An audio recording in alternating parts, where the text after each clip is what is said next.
So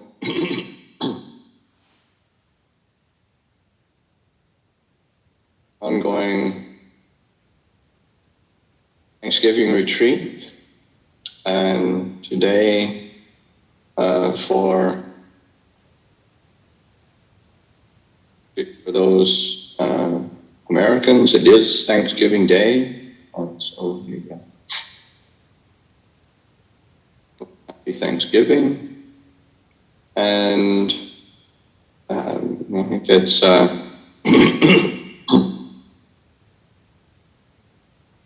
say Thanksgiving in its true sense is a great opportunity to be reflecting on gratitude, and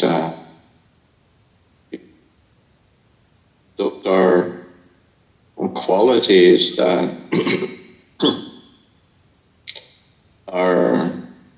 are really supportive in the heart for our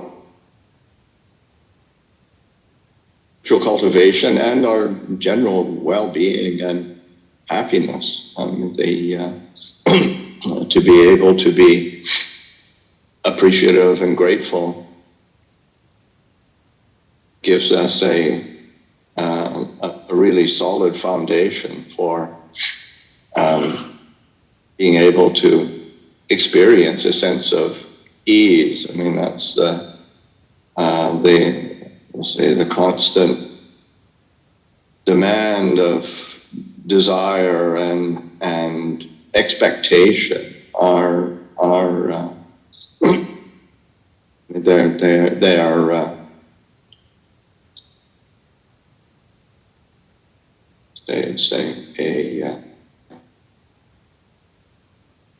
they torture us, and then that feeling of constant expectation. Things should be this way.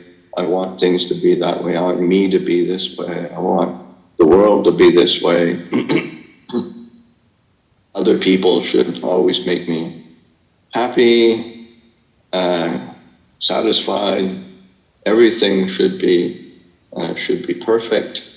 There should be no problems, difficulties, no disappointments, and it's just not how it works. And I think the Buddha was really compassionate in being willing to point very directly to dukkha and cessation of dukkha as a foundation of his path, as liberating path. Because on a certain level,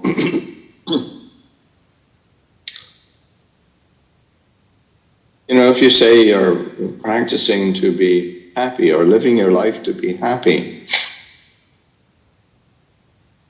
then there's not it's not a clearly defined goal,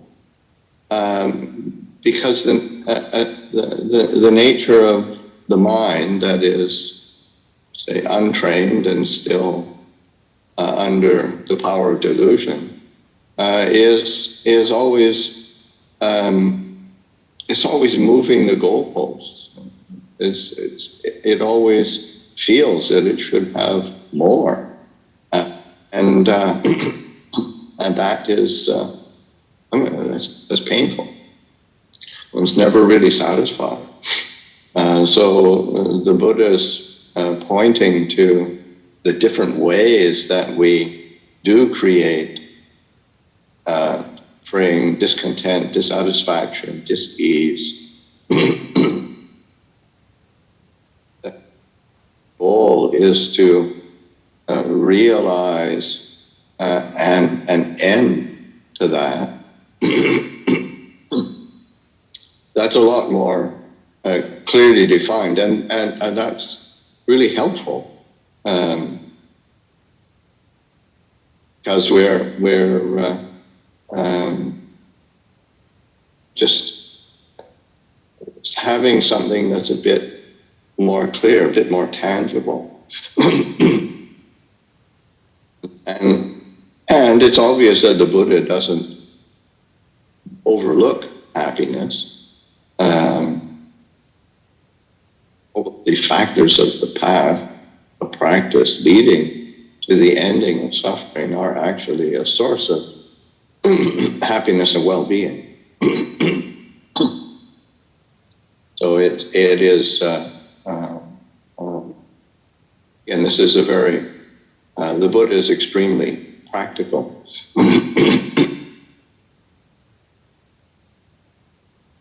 Understood very well the limitations of the mind, of the human condition, and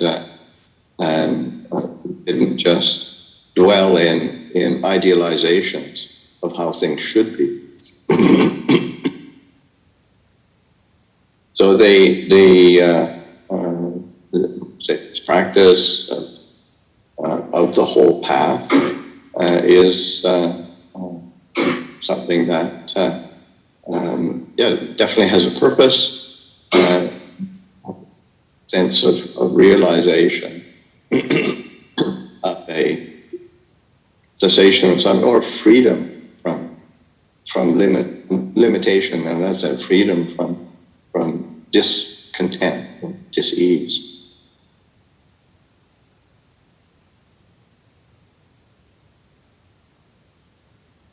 There's a beautiful simile that the Buddha gives of a log put in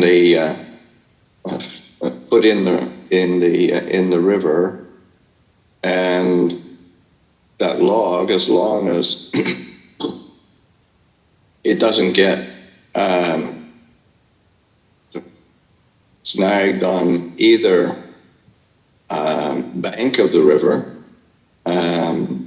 doesn't get caught in some sandbar or whirlpool somewhere along the river, then the current of the river, the natural movement of flow of that river will take it out to the ocean. Whether it's a long river or a short river, that is its destination. So similarly, the Buddha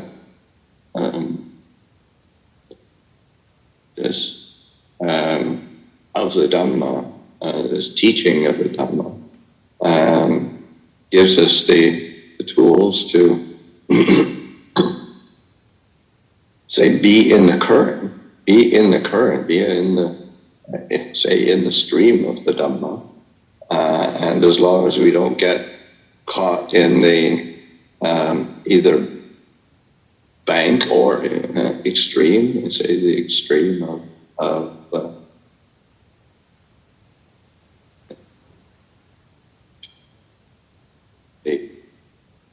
negation of things, that kama supali kama yoga, the following of sensuality, and then attakita yoga, the following of self-abnegation.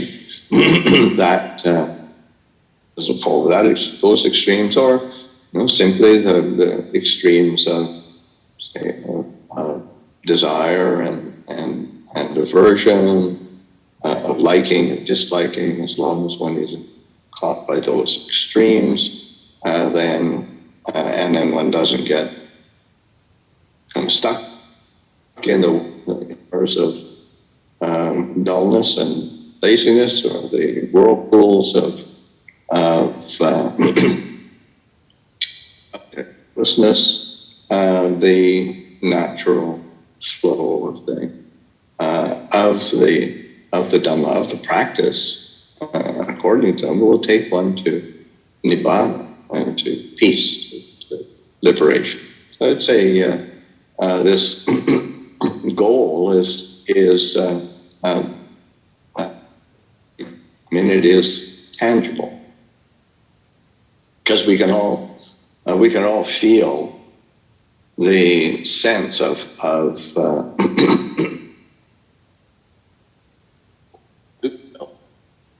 dissatisfied or not at ease, uncomfortable. That feeling of being contented. To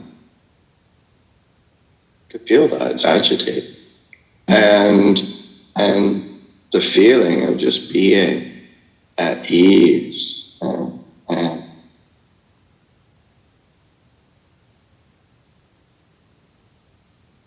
that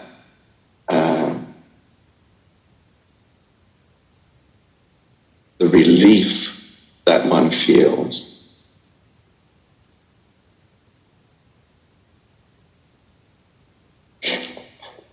So a memory that comes to mind is the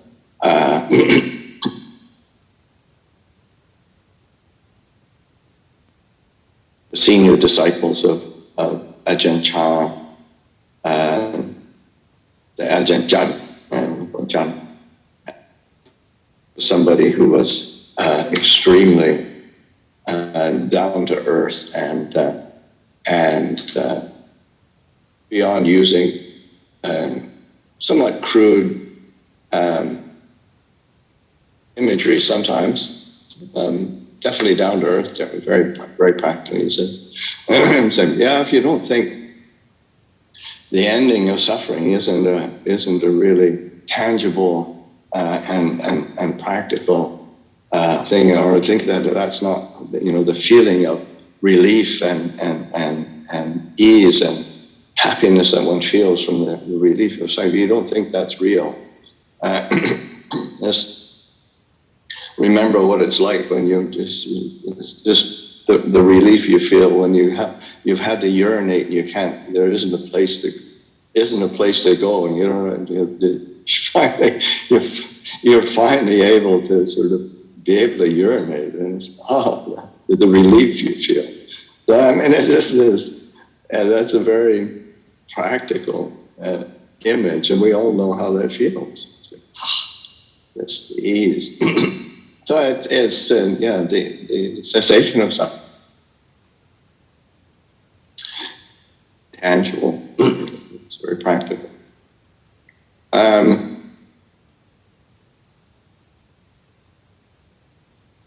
In focus of this retreat, I've been focusing on mindfulness and in particular mindfulness of breathing. And this development of mindfulness of breathing and the aspects of as we come to the end of the sutta, the Dhamma part that is on the recollections or contemplations of Dhamma that are liberating insights. Yesterday I talked about anicca, and of course that encompasses anicca, dukkha, anatta, which are always pointed to as that is your foundation of liberating insight. The last aspects of this Panasati Sutta point to the contemplation of vilaka, of dispassion, contemplation of nirodha, of cessation, contemplation of patinisika, of relinquishment. And it's really important to recognize that these contemplations of dispassion, cessation, relinquishment are for everybody, whether one's a or a layperson, whether one is a beginner or is somebody who's been practicing for a long time. These are contemplations that are they complete the purpose of the Buddha's path, and not in the sense that you've got to wait till you get everything done in the beginning, so you can come to the end. But it's this aspect of how we direct our attention and moment to also in terms of, say, the Anapanasati, having that these qualities of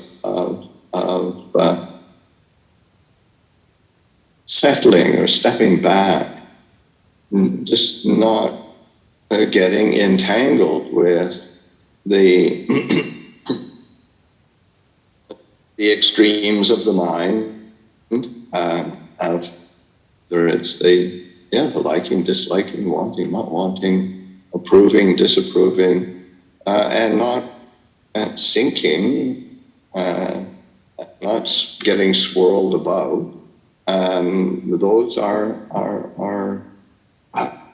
just fundamental to the practice. It's the how we hold our practice from moment to moment, and how this practice comes to fruition.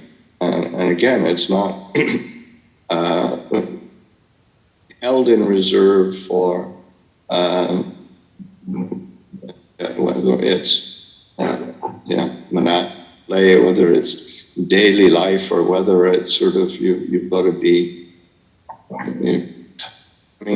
toward the end of your 3-year retreat before you can finally do it. That's not, it's something that you bring into everything that you're doing, and to not overlook it, or not to miss that opportunity, because it's what helps to balance the whole practice. Because we do get lost, or we get entangled in the world. Something that Ajahn Chah was very adamant about, in that sense of, one, because we think of the world as either the world of the world of responsibility and duty, or the world of position and definition of who we are, who we think we are, who we think we should be. But Ajahn Chah is one who is lost in the world is lost in their moods, their mind. One who is lost in the moods of their mind is lost in the world. And that is just so important to recognize. Because the world, when we externalize it or juxtapose it as out there, it can feel really overwhelming and endless. But when it is brought into the context of the mood of the mind, the object of attention, the particular perception, feeling, thought that is there, that arises and ceases, and we have the opportunity to establish mindfulness, or to reestablish mindfulness, to keep establishing mindfulness, and so that is a very tangible way of working. But those options of that, and those moods are moment to moment. Every breath, as one breathes out. So that the contemplating of impermanence, uncertainty is important. And contemplating of viraga, of dispassion.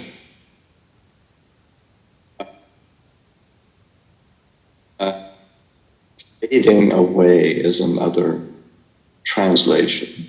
Because sometimes we're somehow the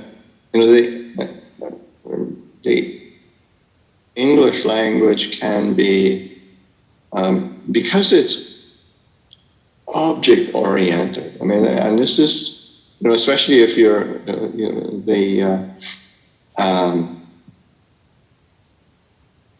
the nature of language sometimes, defines our perception of ourself in the world. And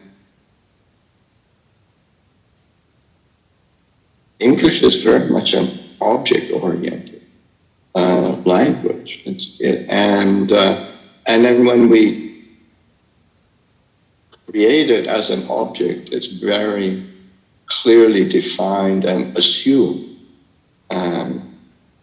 So that we say the word, we just say the word dispassion, and assume we have this. There's an idealization of how we should be feeling, and we have to sort of embody this dispassion and have a very concrete way. But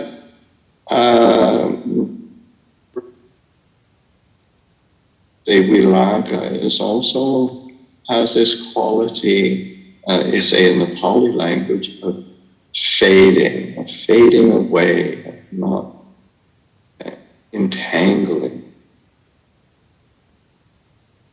So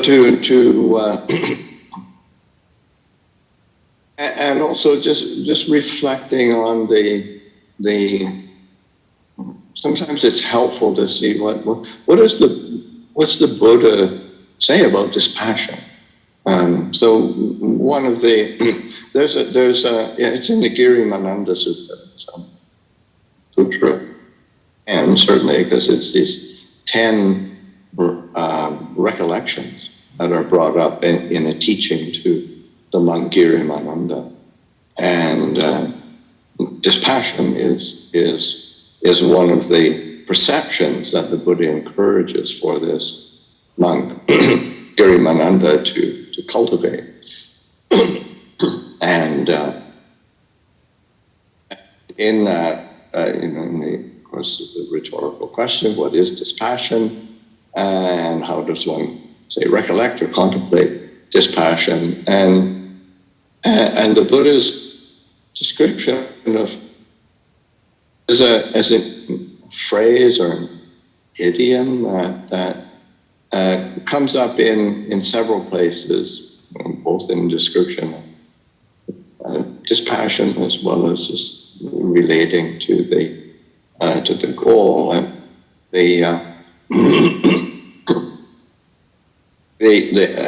how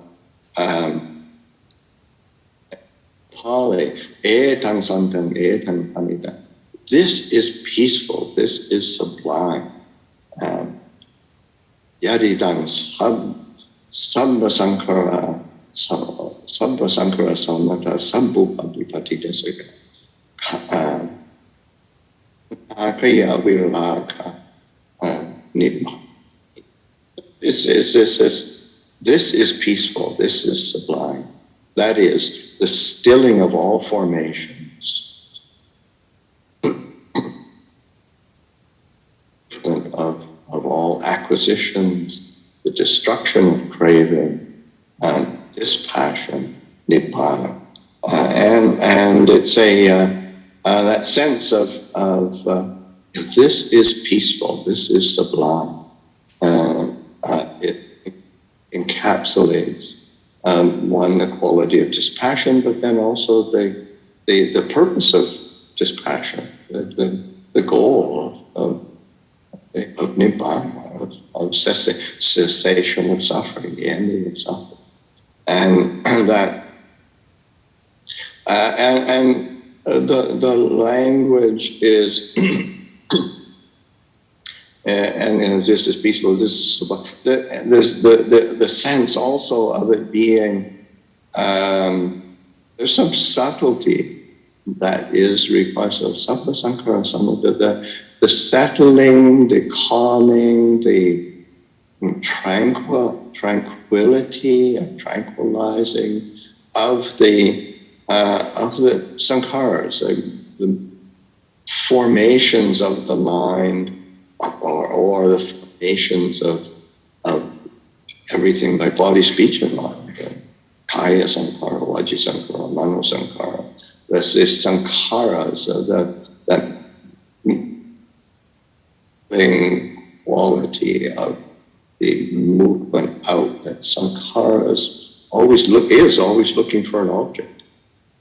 So that settling of that. So samatha is in the same way, samatha, vipassana, same word, but it's tranquility, calming, settling.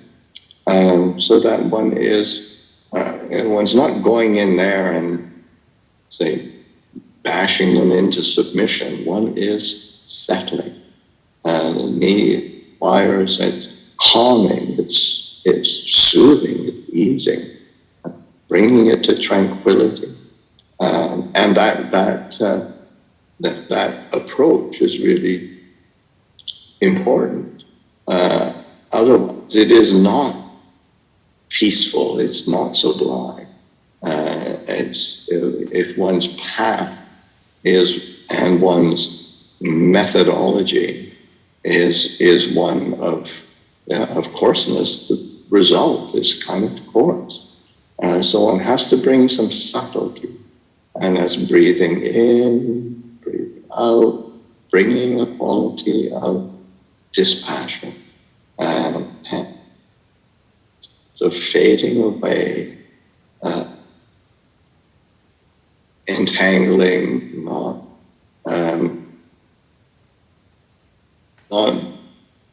sort of getting into the objects of attention, sort of hook, line, and sinker, and getting trapped. It's sort of, step back a bit, settle. They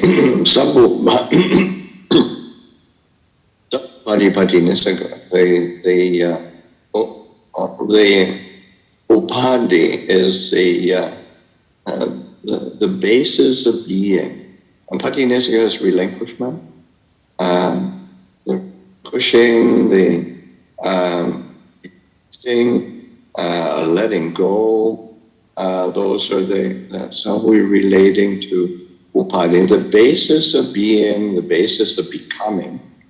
And those are the always pointed to as the five aggregates of being: perception, mental formations, consciousness,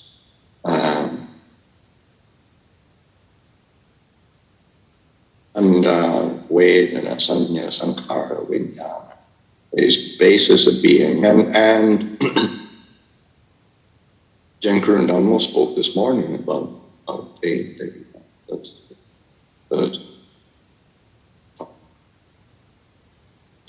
that sense of pushing, releasing, and recognizing them as this upadhi, this base of this is we attach, we claim, we hold, we assume into existence as a basis of becoming and being. And as soon as we do that, we're tangled. So that patinisika, that relinquishing and releasing, letting go. So that sense of this is peaceful, this is sublime. Allowing that experience of the peaceful, the sublime, to manifest in each in-breath and each out-breath. We relate, trying to relate to the breath in that way, in the process of present, being aware, being mindful, attending to the to the breath, with that kind of refinement. And again, not as an object, but as a process. We're engaging in a skillful way. And even they say, like, the destruction of the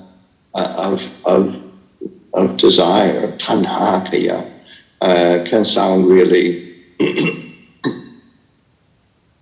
I've got to destroy my defilements. I've got to destroy my desire. But the quality akaya is has been translated as destruction of craving, but that sense of of kaya in this is it's like a wearing away, diminution and exhaustion of the exhausting craving and ending, so that it is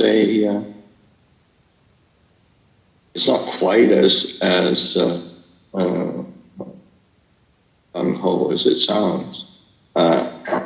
It requires a certain subtlety, and I think so. Both, this is peaceful, this is sublime. It's not just pointing to the goal, but pointing to the methodology, and each in-breath, each out-breath, we have this opportunity to bring a process of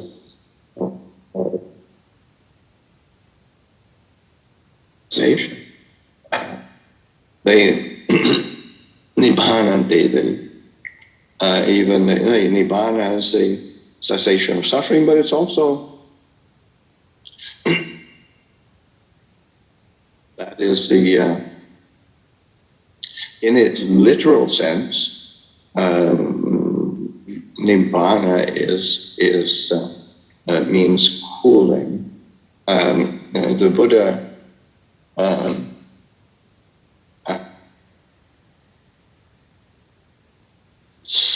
oftentimes picked up words that were used, colloquially, and then applied a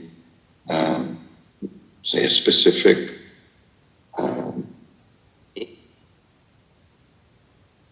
khandhas is a good example. Like the word khandha, like the 5 khandhas. These are the basis of our objects of clinging, objects of attachment, form, feeling, perception, mental formations, consciousness. These are the khandhas.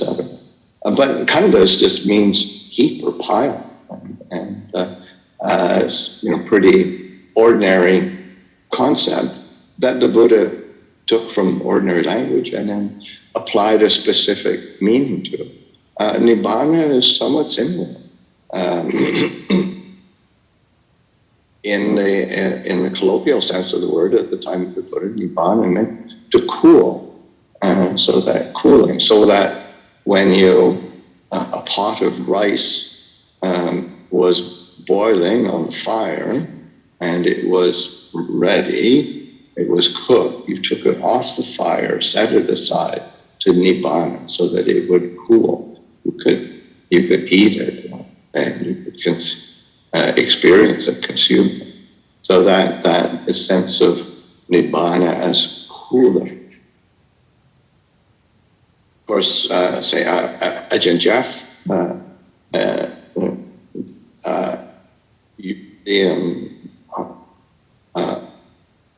translates Nibbana as unbinding, and that that is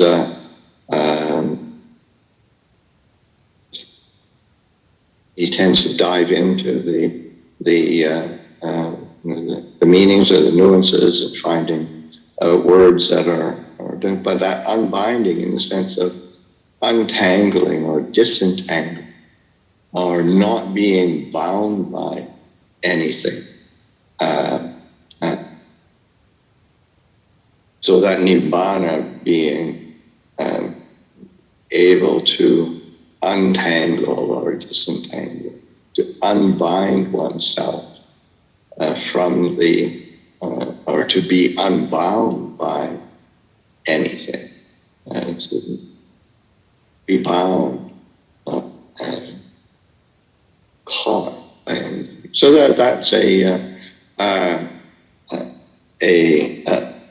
meaning that is again, it's sort of, there's part of the process of it, or the, as opposed to it being an object.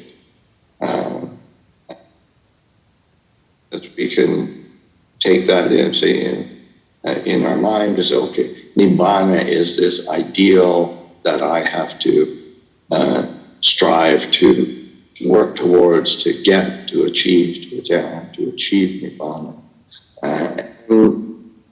That, well, one is pretty tiring, and it's not very satisfying when one is constantly, say, striving or pushing or trying or conceiving of this as as something that is I have to get, say, an object that I have to get or gain. But recognizing that this process, and say nirodha, cessation, is sometimes used as a simile, or yeah, not simile, synonym for nibbana. Nirodha, cessation of suffering. And nirodha in itself is also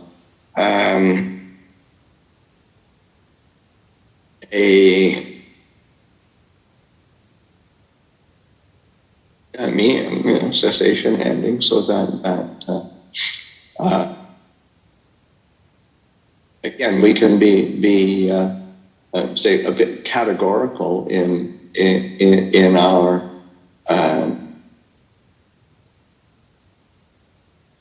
how we relate to it. I've got to come to an ending. But I got it. Suffering, and Yuto has who's a great Thai scholar and philosopher, practitioner.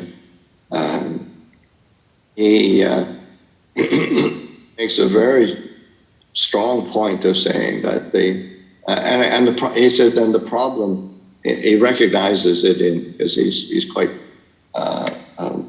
well versed in English, but he said, and the problem exists in the Thai language as well, where the word that is used for nirodha, cessation, has this connotation of, you're trying to end it, trying to stop it, trying to put it out, but the word nirodha, as well as meaning cessation, also has a meaning and connotation of non-arising. So that which is a very different feeling when you think about cessation of suffering, the non-arising of suffering is there just isn't the basis for, say, suffering, discontent, dis-ease for arising, or the cessation of defilement, cessation of greed, hatred, cessation of ignorance. I mean, these are, say, words that are used, and dukkha nirodha, and that's like that. And they say avijja nirodha, sankhara nirodha. It's used in the dependent origination cycle of teaching. that cessation, so meaning non-arising. So the non-arising of ignorance, the non-arising of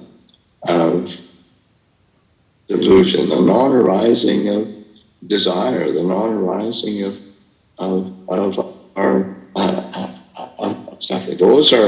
That's a very different feeling, and we don't have to wait for something to arise so we can stamp it out. And don't have to wait for, it's like this, that's why that sense of like the Thai forest masters keep pointing back to just establishing this quality of knowing clearly.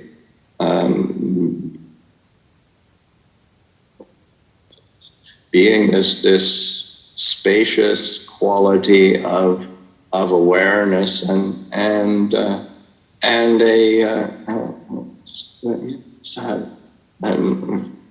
sense of awareness and knowing clearly.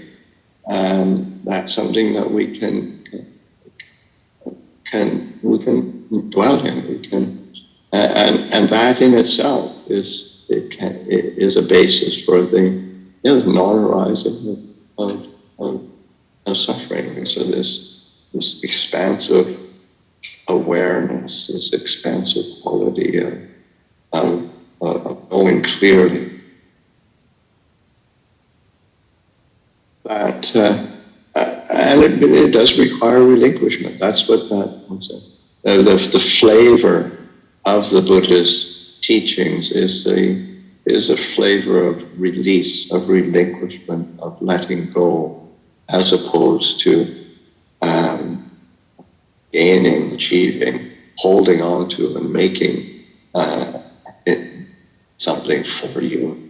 That's breathing in, contemplates relinquishment. Breathing out and contemplates relinquishment. It's the last step of anapanasati for a reason. Buddha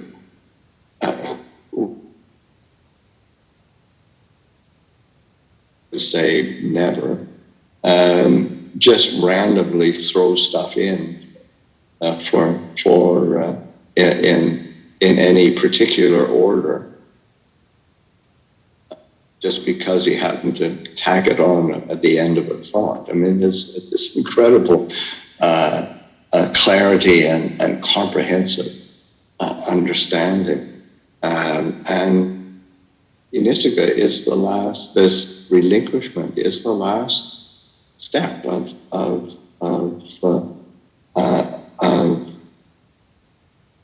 sati, of this practice leading to, as at the very beginning of the sutta, the practice of mindfulness and breathing fulfills the four foundations of mindfulness. It fulfills the seven factors of awakening. It fulfills knowledge and release. I mean, that is its function, or it fills true knowledge and deliverance. How we move to paripurna. It fulfills that true knowledge and deliverance or release. Freedom. So that the cultivation or implementation of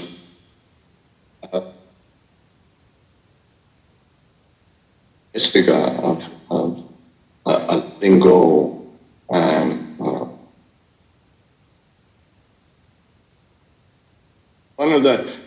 in the Thai language, when patinistika is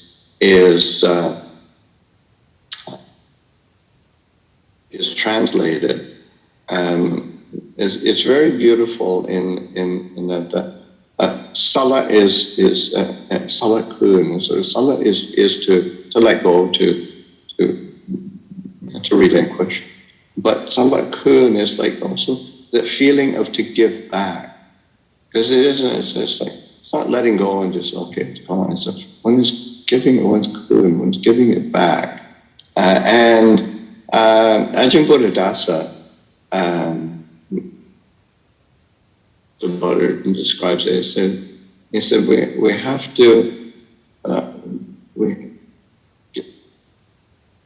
relinquishing a letting go, but a giving back. We have to. He said it's like we're a thief and we got caught, and we have to give up or give back. We have to relinquish what we've stolen, as is giving, because and what basically as human beings in our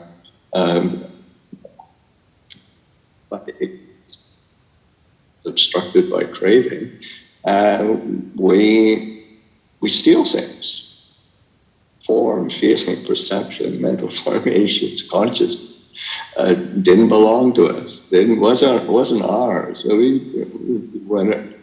Took it and stole it and hung on to it and clung to it. And the function of Dhamma is you got to give it back. You've got to let go. And this is not yours. This is not never was yours, never going to be yours. Relinquish it, give it up, give it back, and the relief of not having to. The relief of not having to have all sorts of stolen goods with you is such a wonderful opportunity to live one's life in that way. So that a relinquishment, to recast it or reframe it so that we recognize, oh, this is peaceful, this is sublime. That is such a beautiful way to approach the practice. It's a beautiful way to implement the practice. It's a beautiful way to realize the fruits of the practice. And that's what they say when we in our the phrases that we say. Di Kalayana Mache Kalayana Pariyo Samana Kalayana. Beautiful in the beginning, beautiful in the middle, beautiful in the end. That is practice of the Dhamma, it's practice of Anapanasati. So I'll offer that for reflection this morning.